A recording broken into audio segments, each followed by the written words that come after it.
ಕರ್ನಾಟಕದಲ್ಲಿ ಕನ್ನಡ ಮಾತಾಡದೆ ಇನ್ನೇನ್ ಕನ್ನಡದಲ್ಲ ಮಾತಾಡಕ್ಕಾಗತ್ತೆ? Don't talk nonsense. This is an English medium school. ಅಂದ್ರೆ ಕನ್ನಡಕ್ಕೆ ಅವಕಾಶ ಇಲ್ಲ ಅಂತಾನಾ? ನಾವಿರೋದು ಕರ್ನಾಟಕದಲ್ಲಿ ಅನ್ನೋದನ್ನ ಮರಿಬೇಡಿ. Their future is dependent on English. ಇವ್ರ ಭವಿಷ್ಯ ಡಿಪೆಂಡ್ ಆಗಿರೋದು ಇಂಗ್ಲಿಷ್ ಮೇಲೆ ಅಲ್ಲ ಫಾದರ್, ಇವ್ರು ಗೊತ್ತಿರೋ ನಾಲೆಜ್ ಮೇಲೆ. ಇಂಗ್ಲಿಷ್ ಅನ್ನೋದು ಒಂದು ಭಾಷೆ ಅಷ್ಟೇ, ಎ ಟೂಲ್ ಆಫ್ ಕಮ್ಯುನಿಕೇಶನ್. ಆದ್ರೆ ಕನ್ನಡ ನಮ್ಮ ಅಸ್ತಿತ್ವ. ನಿಮ್ಮ ಭಾಷೆಯಲ್ಲಿ ಹೇಳೋದಾದ್ರೆ identity. What identity? What astitva? Kannada is a very hopeless language. ಒಂದ್ ನಿಮಿಷ ಬನ್ನಿ.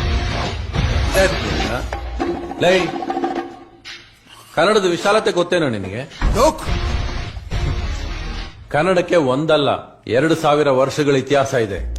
2000 ವರ್ಷಗಳ ಹಿಂದೆ ನಿಮ್ಮ ಇಂಗ್ಲಿಷ್ ತೊಟ್ಟಲ್ಲಿ ನಿಪ್ಪಲ್ ಚಿಪ್ತಾ ಇತ್ತು.